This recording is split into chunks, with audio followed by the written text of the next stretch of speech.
What's going on, everybody? Hope you're doing well. I'm back with another NBA playoff predictions. Looking forward to the upcoming playoffs coming around. And today I'm going to continue going over the West. I did the bottom half, my last one, a couple days ago.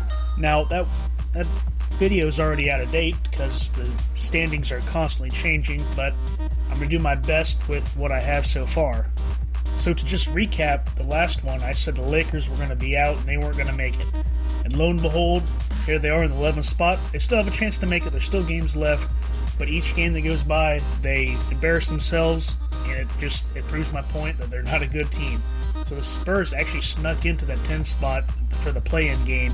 Hopefully that holds out. Not that I'm a Spurs fan, but man, do I love it when the Lakers lose. Absolutely love it. And you throw LeBron in there struggling. Oh man, I love it. Well, not struggling on the court. He's being a beast like always, but the fact that he put this team together and it's sucking, man, I love it. Couldn't be any happier. As far as the other teams, it's pretty much like I predicted. Spurs at 10, New Orleans at 9, Clippers at 8, and Minnesota at 7.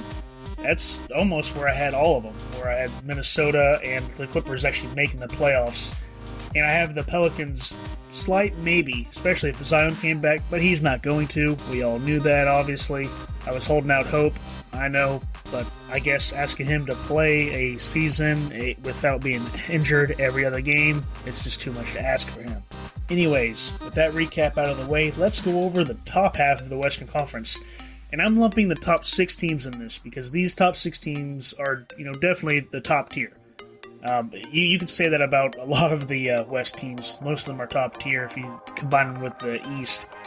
Maybe not this year, but in past years, definitely. But let's go ahead and get into it. First off, at number 5 and 6, we have Utah and the Nuggets, both with a combined record of 46 and 32, not combined with the same record. But I don't see this standing really changing much.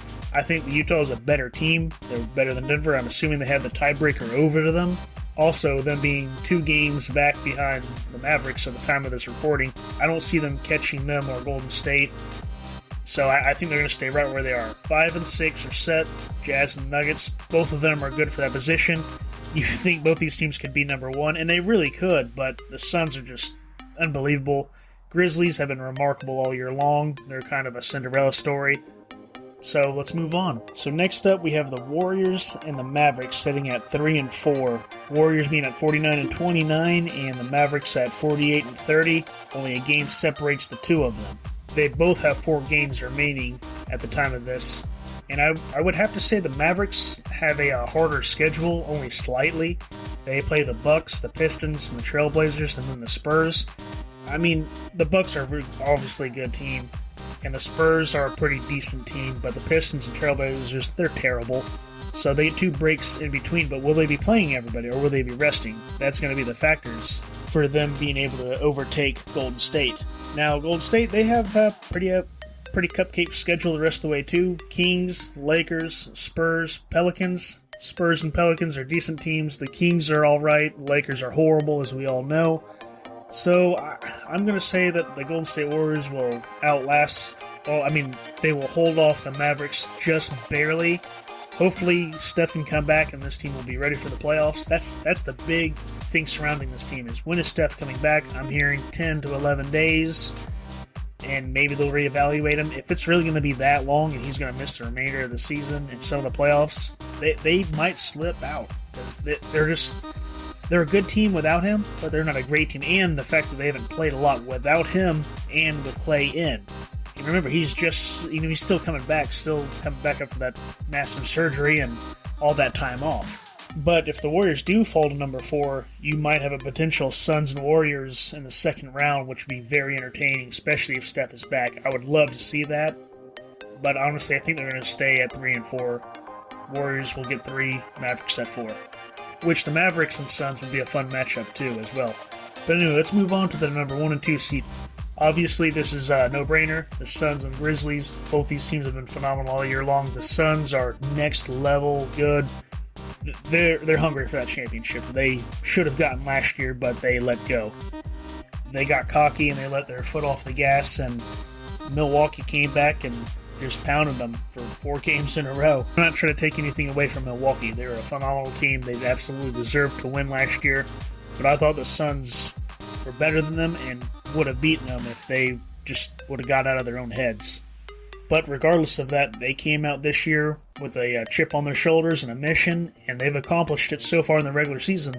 Now, that doesn't always mean that they're going to, be there in the finals. They still have to work for it, and they still have to win the actual championship, but they put themselves in a great position. Hopefully they don't take their foot off the pedal, and they can cruise and get what is rightfully theirs in their minds. Now, for the the Grizzlies, with John Morant. Now, this team, it surprised a lot of people. They were a good team. Everyone thought they were going to be, in the playoffs. No one thought they'd be the number 2 seed and be at 55-23 still with 3 or 4 games left. But here they are.